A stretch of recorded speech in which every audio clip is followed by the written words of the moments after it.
Good morning all. It's Saturday and it's the 30th of November and welcome to Saba's Way of Life.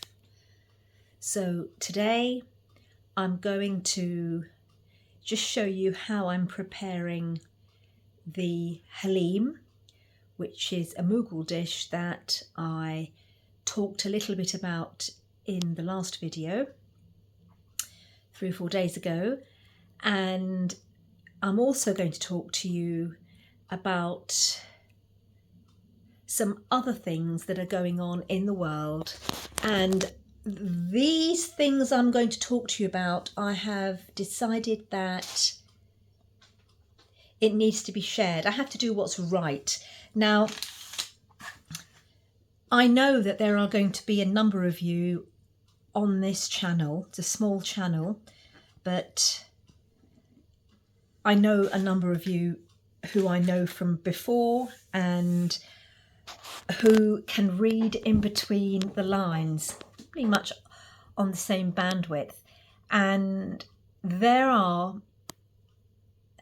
as somebody who is a prolific reader and a researcher, now remember when I use the word research, you don't have to assume it to be the standard mainstream term as what is the career of a researcher. No, somebody that researches is someone who wants to get to the bottom of things, find the truth about things, or at least some semblance of what makes sense by looking at various different sources for information. And then after that, being able to put things together and connect dots. That's what I do. And I have spent, and I know some of you have too, many years in this since 2012. And I have to be careful the words I use, because this YouTube channel that I have has been shut down twice before. Well, a different one was shut down, and in 2020, and I don't need to elaborate why. What I want to talk about in the first part of this video is that I share very little of what I know with you, because too much of this information too soon is beyond the scope. You could use the words far-fetched for most people, even those, it's just far-fetched. And where I'm concerned, this whole journey started in 2020, but certain human beings are of a certain type, and I'm always the type, you'll know what I mean, that question everything, or that suddenly recognize something and then start asking questions. Diplomacy is not my strong point, because I'm not a liar, and diplomacy is reserved for the politicians, diplomats, who are very good liars, but they use the term, let's be diplomatic about it. The other term that is something that came up yesterday, I always speak from a way of life and things that have happened, where I was talking to someone about something and her response was, oh God, you're triggered. Now, if you understand the word triggered, it's a mainstream term. And when you really understand the word, it's designed to suppress free thinking. So that if you say something with emotion, which apparently is not a good thing to do, it means you're not in control of your thoughts. You're not in control of anything because you're speaking with emotion. Of course, that's bullshit. Speaking with emotion is human. That's what makes us human. Understand that. And being triggered, for me, the word trigger is when you have a gun and you pull the trigger.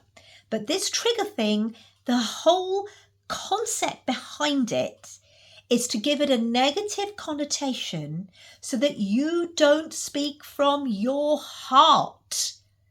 It's to close down the human side of who we are. And it's already done. It's already done.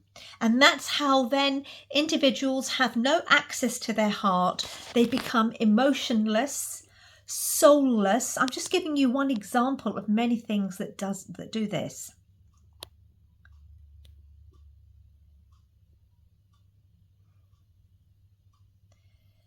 What I'm noticing now, and I've been noticing for a long, long time, is that, look, there is a very specific plan to take over the mind of the human being.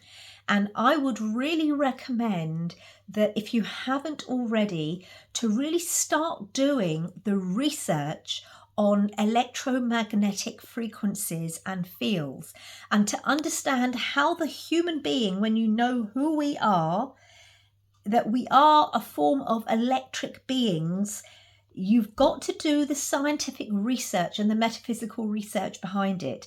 It's also in all of the sacred religious texts, if you understand how to read them properly and understand them. This goes back centuries, and this information has been hidden from us deliberately so that we are unable to think in that way. Our thinking, it has been hijacked through these electromagnetic frequencies, so that when we say things, it's actually not coming from the correct source. It's a source that has taken over our minds. And it is becoming more and more apparent to those of us who spend a lot of time alone and away from all these distractions and gadgets, and we switch our mobile phones off, we take the Wi-Fi and unplug it. We spend a lot of time in nature. We spend a lot of time in a form of silence and meditation. We link to pieces of music that are ancient pieces of music that have a certain esoteric resonance that moves the heart.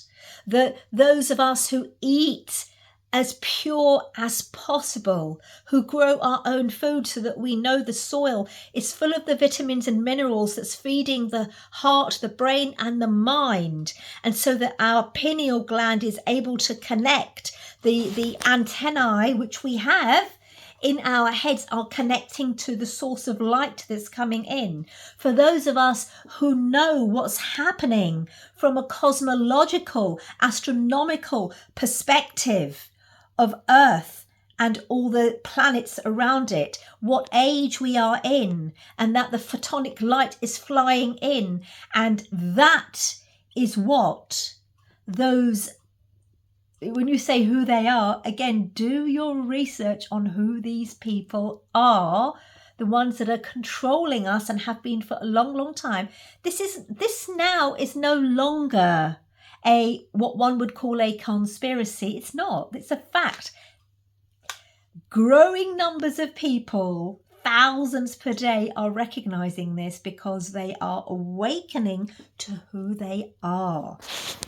When those of us, going back to what I said, those few of us are recognizing the differences in others who are living in the old way, well, the current way that's completely taking down society. When we see what's happening and we see the thinking patterns behind them and what they're saying, and realizing that they've been completely taken over, they're unhealthy, their brains aren't functioning, the recognition that there is a divergence taking place. I know many of you have read about this. It's already happening. And it's not going to be easy to navigate because we've got, forget the towers that are put up. Again, it's not about the towers and the word 5G. It's about what it does. Look at the science behind it.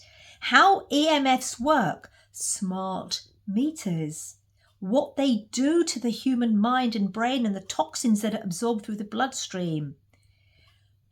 Just understand, this is where responsibility for yourself and your family comes into play. I know people who've got these smart things in their house and they're always sick all the time. I've said this before, but it's slowly finishing us off if you comply.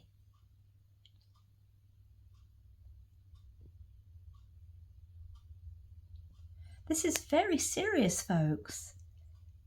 And there's a divergence taking place where those of us who are aware and who have really taken the time to honour and nourish their bodies and minds, and then take the responsibility is the key word here, for everything that goes on in their life, for every thought pattern that comes in, and read, and reading is very important.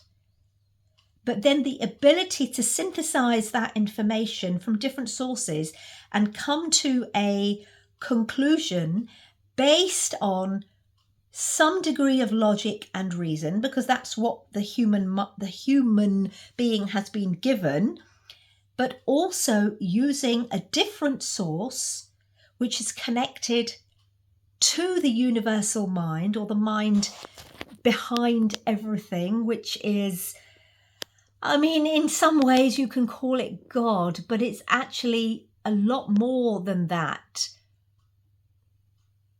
But it doesn't matter.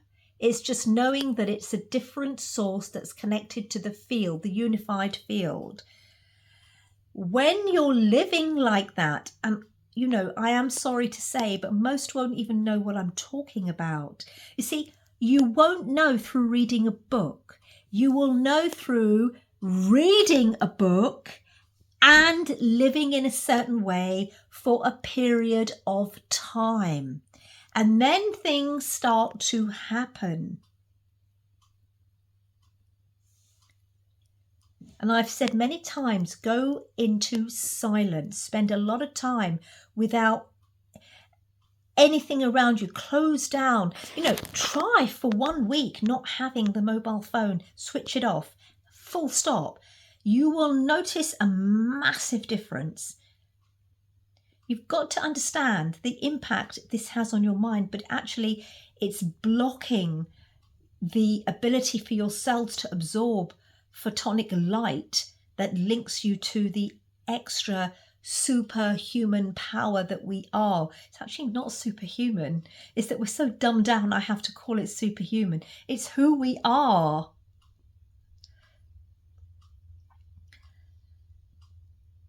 It's very important what I'm saying.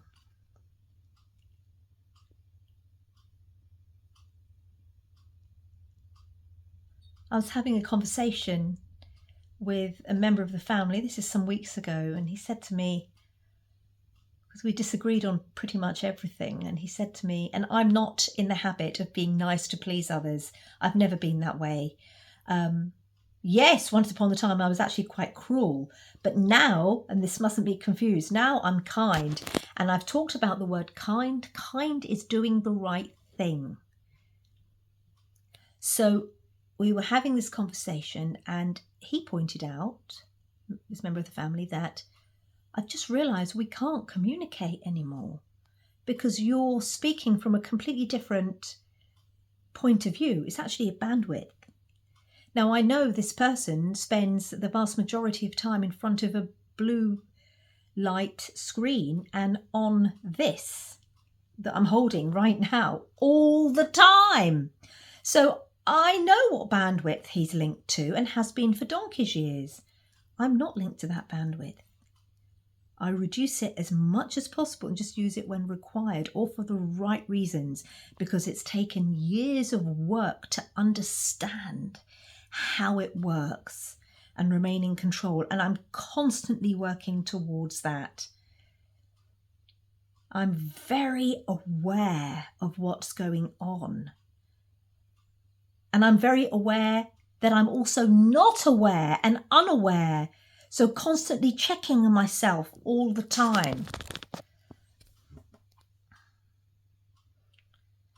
But some of us, we're all different, you see. Our intercellular being and composition is different based on what we have been doing for the last 10, 15, 20, 30 years.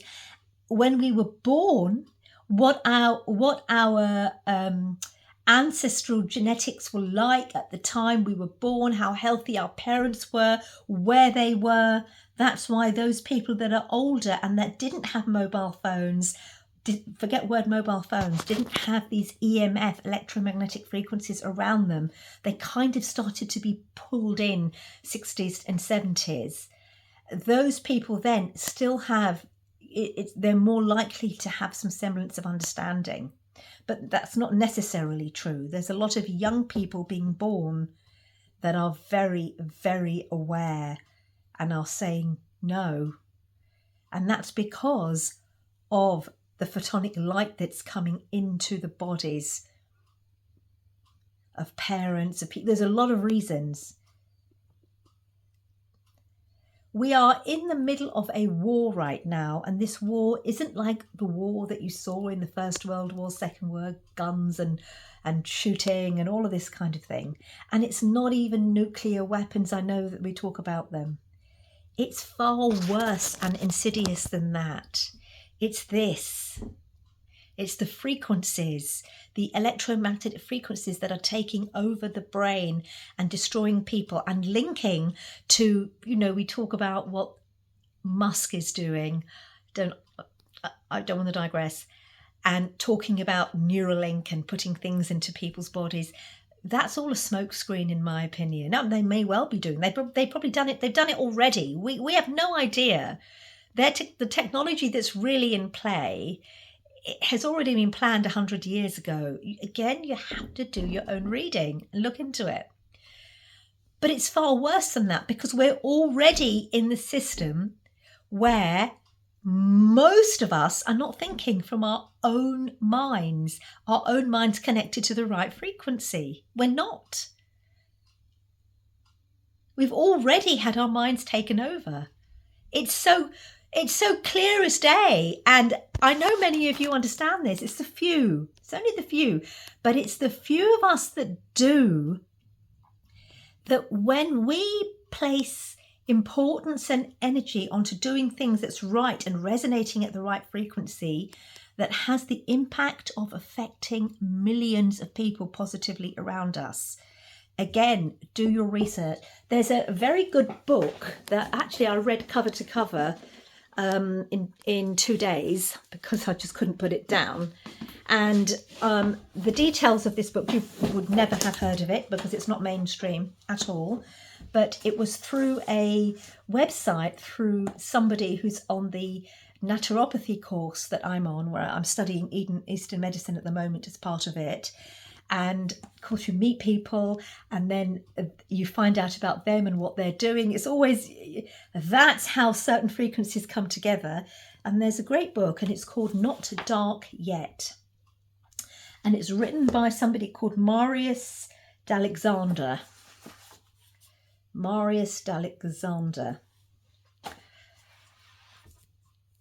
And it's phenomenal. And it won't be an easy read, parts of it, because I still couldn't understand a lot. But I understood it, but need to look at it in more detail, because it brings together what's happening in our world, with our health, with frequencies, and more importantly, it offers solutions.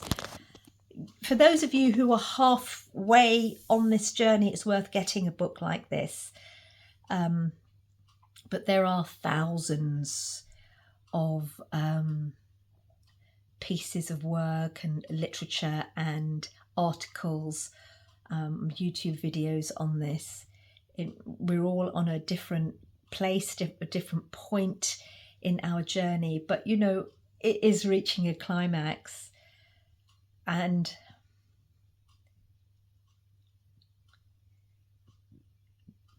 when we have got to a place where we're able to surpass the fear, because it's actually what we project through our mind that actually manifests on Earth and the universe around us. And that's why it's becoming so absurd now, because the manifestation of the positive frequencies is so strong now that the old way, the dark the darkness is crumbling and it's collapsing, and it will take down all of you, all of those who are on that frequency. And I've talked about that before, and that will be the majority.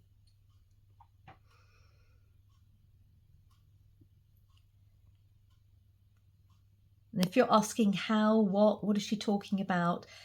I've said to you, connect to who you are and understand that we have been born here to become and understand what our unique gifts are, and use that from a healthy place once we are well and sound of mind, and then use that to serve others.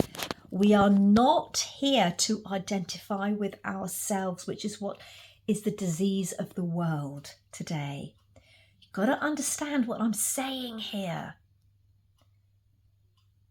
Whatever the majority is, whatever the majority is doing, whatever the accounts you may look at on social media that have high numbers of followers, you can bet your bottom dollar the probability is that is part of the system that's collapsing.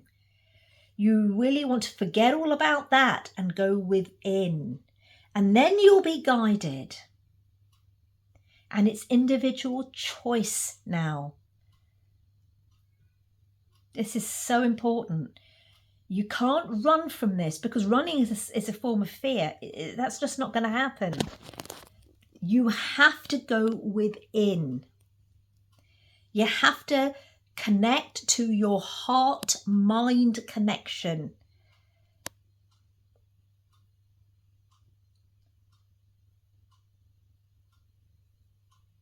Spend time in silence. Right, let me talk about what I'm doing in the kitchen with this Haleem now. So I'm going to turn this around. Can you see here? I have this bowl of different types of lentils. So this dish has got chana dal in it, moong dal, these are kind of the Indian names, I don't know what the English names are, urad dal, U-R-I-D, masoor dal, pearl barley, which gives it that glorious kind of creamy thick texture, and rice. So those are the grains that I'm going to soak first before using them. And then I've got quite a lot of meat here. This is about almost under 2 kilos of neck meat. The cheapest cut of meat, mutton, I'm using. But this is cooked on its own, along with this that's cooked on its own, and then the two are brought together. Of course, each of these is cooked with the beautiful healing herbs and spices that you've all seen me talk about and cook before. These are daily herbs and spices that we cook with in the Indo-Pakistani culture, which is, if those that do cook at home and use the whole spices rather than buying them crushed from the shop, the powders from the shop, which you don't know what's in them and they're not really potent. You don't know how long they've been in there. But those that do their own and crush and grind their own spices, if you're eating and living in that way, your life is a medicine. You're living in a way that is nurturing you in every way so that you perform at your best. That's what it's about. It's about the mind. It's like exercise. It's not take out of your head, I need to look great. No, it serves the brain. Everything else is a byproduct. It's the mind. Focus on the mind.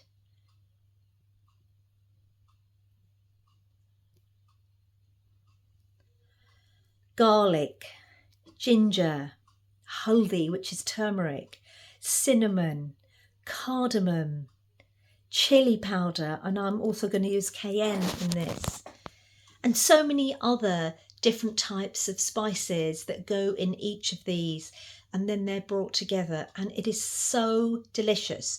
This will be cooking all day long, and then will be eaten tomorrow, possibly this evening.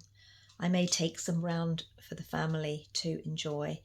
Let's see. It's a kind of stew, quite a thick stew, and it's one of my favourite, and it's always cooked over the winter period. And it was cooked during the Mughal Empire for the army. The army were fed good food, not like the army in the UK or other armies. The Roman army, for example, were fed biscuits, I think, I read somewhere. But, you know, the army were fed so that they could perform well, so they were strong and they could think clearly as well. Food is there to serve the mind. That's it. Everything else, muscle and everything else, is built outdoors in nature. You can go to the gym and do a spin class. I do. I enjoy it. But I spend a lot of time outside as well. Winter's a bit different. Winter, you're meant to relax a little bit as the body nurtures itself and gets ready for the next seasons. All right, so I'm putting these together and I will keep you updated on how it's all done. And I want you to have a go. There are lots of recipes, Haleem, on the internet. Just check them out and have a go. And I'll share a few things as I go along. Check Instagram. I put pictures up on Instagram, stories up, which can be quite inspiring. And remember, everything I share is to inspire you to take action and move. Move your blood, move the body. Action, promoting action, not stagnation. Action inspires as well. Have a wonderful day. I will do the Cellular Awakening reading tomorrow, hopefully.